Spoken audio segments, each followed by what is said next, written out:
Coming up next, it's the dating game, but not as you know it. Stay tuned.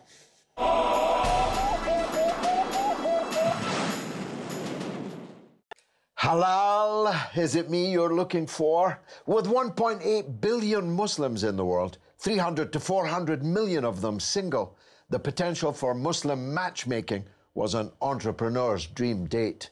All it needed was a match to light the fire. 34-year-old former Morgan Stanley banker Shahzad Younas quit his job in the city, invested his life savings, and now has 1 million users for his Muslims matchmaking app, Muzmatch. A match made in heaven, now funded as a super startup by industry leaders in Silicon Valley, California. Operating all over the world, the app recently made a move into Russia.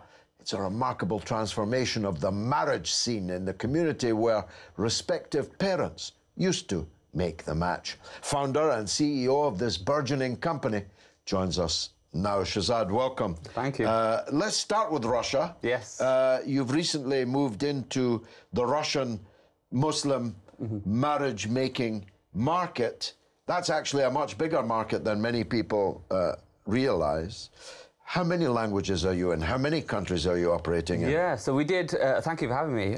We did a big project about 6 months ago where we essentially translated and localized the app in about 14 different languages. So Russian being the latest edition.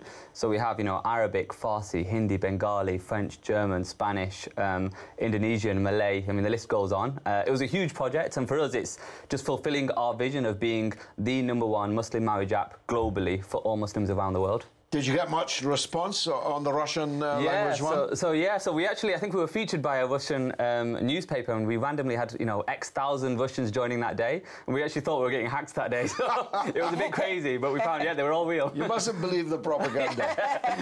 All the hackers are here. All the devils are here. The Russian one's off to a flying start. Tell us, how long have you been going? How many marriages have you made? And I suppose, as father of many children, by the grace of God myself, how many babies? Yes, so we've been going just over 4 years. I was originally a banker and decided to... Yes, I'll tell you a bit about the story. How did I do? Yes, exactly. How did you go from counting money to counting babies? Yes, exactly. So, look, speak to any Muslim, especially in London or in the States or wherever you go, everyone talks about how hard it is to find a partner. It's the hardest thing in the world. And, I commonly say, and especially when I'm talking to non-Muslims, look, Muslims don't date, we marry. In a nutshell, that kind of simply explains our predicament, if you will.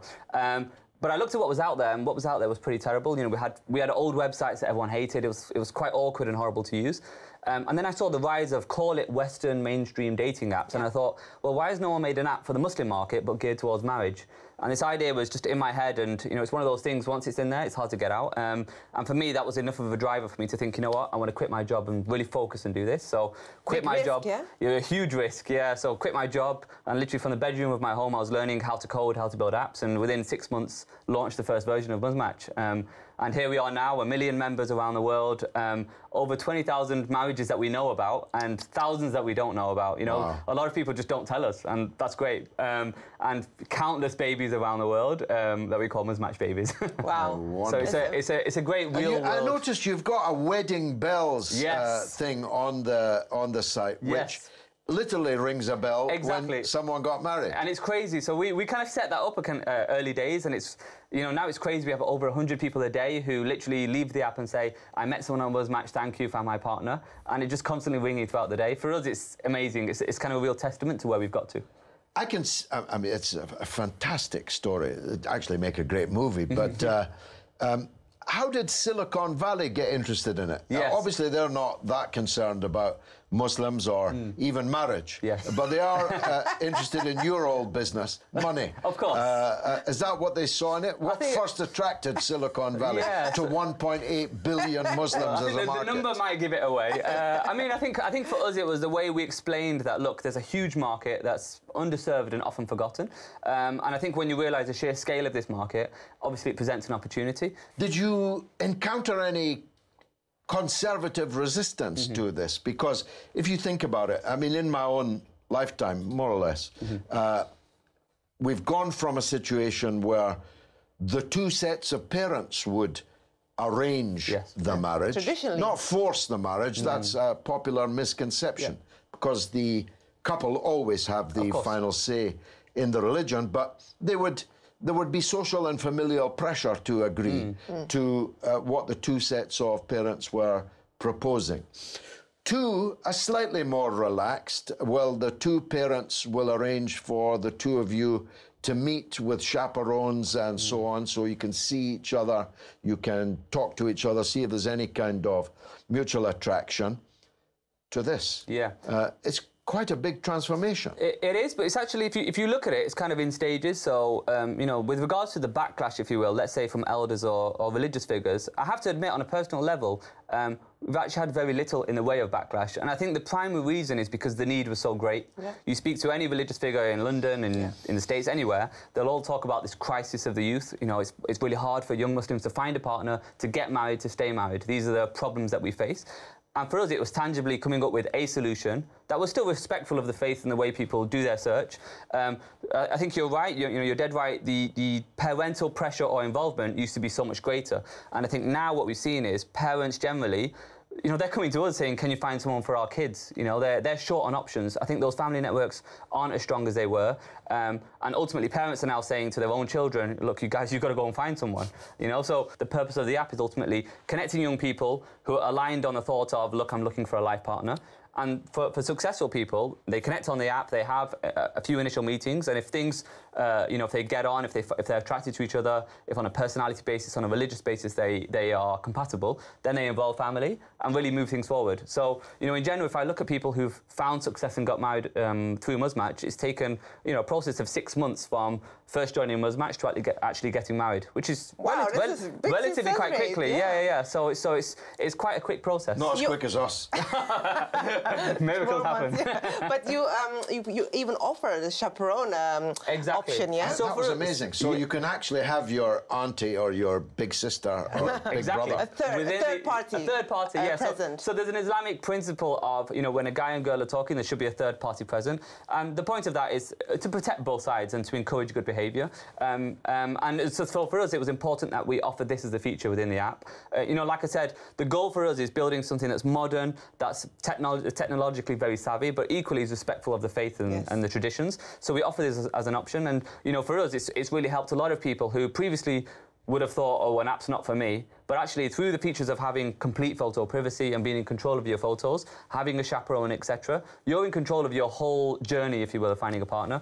And I think it's done in a respectful way that ultimately has led to so much success. You know, we grow now vastly by word of mouth. It's purely by reputation. Amazing. It's people getting married and telling their friends, oh my God, I joined Muzmatch, actually found my partner. What I find amazing is that it's actually global. I mean, I saw that the latest match I saw online from your social media was a girl from Indonesia matched with a guy from Australia. Yes. This is amazing. It's crazy. We've seen, you know, the success stories that we've seen have really blown my mind in terms of the real mixing of cultures, people from completely different backgrounds who, through the app, are travelling across the world. You know, people literally jumping on a plane, flying across the world, meeting each other's family, getting married and going from there. It's really crazy. You know, our millionth member, so this is about a month ago we hit 1 million members, and our millionth member was a lady in a very remote village in Indonesia, which was crazy. We got in touch with her and said, you know, you're our millionth member, etc. Unbelievable. And you know, it brings a smile to my face. You know, we had, for example, we had a wedding a couple of weeks ago of a couple in Ghana.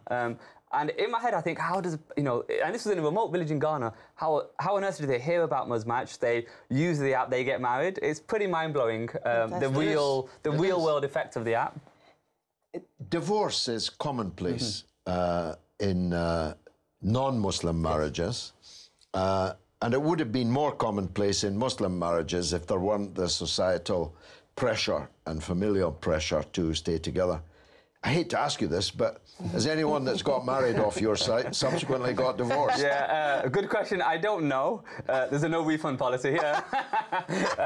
But no, I think, look, in general, look, pure probabilities, unfortunately, it's bound to happen to a degree. I mean, there's always, you know, when two people get together, so many things can happen. You know, for us, obviously, we pray that people are successful and they stay happily married. But look, it's a fact of life. Divorce does happen. I think one thing that the app does in terms of that initial journey of two people getting to know each other and then taking things forward is it's on their terms. So if you look at the previous way things were done, you know, when parents were arranging it, if you look at that scenario, relatively speaking, the guy and the girl didn't have a huge amount of interaction before they actually got married. Yeah. They kind of went along with it. Both families were happy, and they said, okay, let's go ahead with this. Whereas now, I think there's more scope for them to assess each other on, you know, on attraction, on personality, and on religion. You know, how do they think about religion? You know, in the app, you can actually search for people according to an intentionally subjective level of religiosity. So on the app, for example, you can describe yourself as being very practicing or not very practicing, or I always pray or I sometimes pray.